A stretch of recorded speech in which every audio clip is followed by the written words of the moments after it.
Бүр таймаар болох тоглогчдод Бат Эрдэндээ тэгээд Батшгийн эсрэг туулсан Батшгийн тоглолтыг мэднэ гэдгийг түүний давуу тал сүлд Эрдэнэ хоёр тоглогчийн голоос гараад ирсэн. Уралдуулаад өгсөн. Төгөлдөр цогцоо хаалгач хаасаа дахиад хөндлөө өгсөн.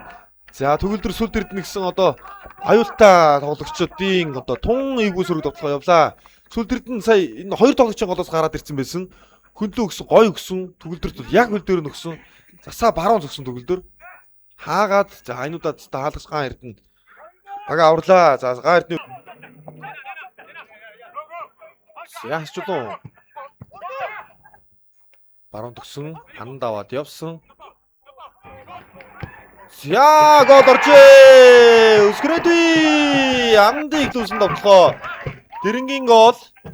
За өсгөрөөдөө сүүлдээ ховдын эсрэг гол оруулжтаа лигийн тэмцээний 13 дахь голоо бүртгүүлээд байсан бол энэ Монголын хөлбөмбөгийн холбооны дээд лигийн тэмцээнд өсгөрөөдөө 14 дахь голоо бүртгүүллээ.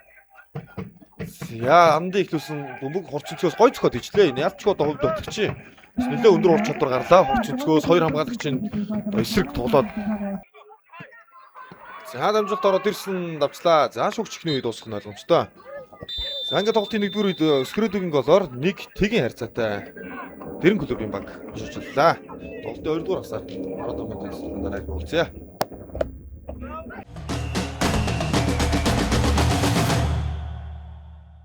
Сайн хамгаалт болсон. Хүлээж байгаа. Тэгээд яг нэг жоохон бөмбөг өөрөөсөө холдсон асуудал хөдөлгөөн дээр нь ганцхан үлдээ салгаад авчлаа. Утан байхгүй сая. Утан байхгүй шүү. За хүнлээ исэн Ишикава гол! 2-1. Солилцооны тоглогчид одоо орж ирээд бас ер нь төрүүлээд гол барий гэж одоо урагшаа шахсан тэгвэл сөрөг довтлогоор яваад Дэрэнгийнхэн гол орууллаа. Өсгөрөөдөө энд одоо төхөр дамжуулалтыг гаргаж өгсөн. Отон байхгүй. За цаана хажуугийн шүгчсэн. Яг л зэрэг явж байгаа харагдаж байна. За тэгээд өсгөрөөдөө төхөр дамжуулалтыг гаргаж өгсөн. Өнөөдөр ихний гол хийсэн. За тэгвэл Батшиг голын дамжуулалтыг нөгөөд байгаа. Улсын дамжуулалт. Амдын мөргсөн бөмбөг урагшаа авчихсан да. Тоглоом зөв заачиж байгаа юм байна да. Хөлтөг үүсдэхээр ирсэн. Гаа Эрдэнэ түүний эсрэг байгаа. За гаа Эрдэнэ хаа чадвал мэдээж багийнхаа тэргүүлэлийг нэлээ ер нь бол хожлох магадлалыг өсгөн. За төмөн жаргал хийвэл доос Сталинсын тоглолт шал өр болно. Хамаагүй эсрэг нь 2-1-2 их халгаантай. За ер нь хаалганы тор хөдөлгөөр хөөр болчтой шүү дээ. Хэдэн ч голын зорилт байсан тоглолтын үед бол. За дөрсөлтөд довтлогч гүйжрээ цогтлоо хаалаа ган Эрдэнэ. За харъя тий. Ерөнхийдөө зөв тавьчихж байгаа. Тэгээ ер нь байранд маягтай цохилт орж ирэнгүүт гаан Эрдэнэ тэр цаашаа